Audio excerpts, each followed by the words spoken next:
Okay, so after you have the tubs physically into the chassis, the next thing you have to do is rivet them down to the chassis. As you see, what we'll do is we'll start by using the telescoping magnet to find the steel tubes. Thank you, sir. Anytime. So you just hold it off the floor, like just barely off the floor, so that way when it pulls down, you'll feel it pull down. If you just dragged it across the floor, you don't really feel the magnet pulling down. The other thing you do is look underneath and get your reference. But basically, there's an 1 3/4 tube that runs along here on both sides.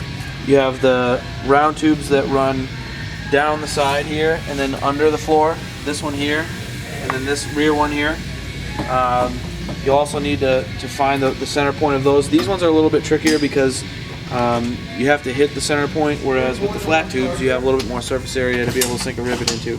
So what we'll do is we'll measure off about every 8 inches or so. What we can do is we can either just mark the hole with a paint pen or a silver Sharpie, or use the blue tape, the wide blue tape, to run that strip along. Then mark your holes, drill them out. Of course, if you use the tape, you want to pull the tape up before you sink the rivets in. And then two holes will be drilled into the round tubes. So one in this rough location, one here, and then up in the front on the other tube, one here, one here.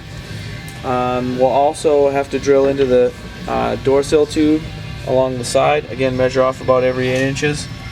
And then we'll sink 3 or 4 into the side here so that it's tied nice and tight, because when the body is installed, the flange of the body, we want it to sit tightly against this flange of the floor so that the weather seal can go around it. Speaking of that, when you do this side of the tub, you'll want to clamp it down, and really even before you bolt any of the, or excuse me, rivet down the floor, you want to clamp this over to make sure it's over as far as possible, and then it's flush up against the tabs for the seatbelt brackets.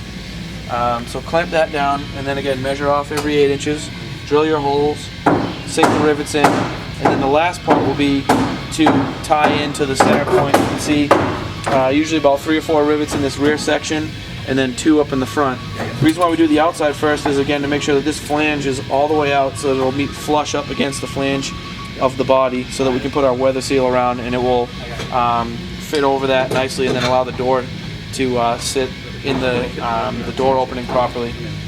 Then we'll come in, and you got to kind of push this in a little bit to get it to pull into the steel tube, so we save that one for last. And then once you've done that on both sides, you're ready to go to the next step, which would be installing the seat brackets.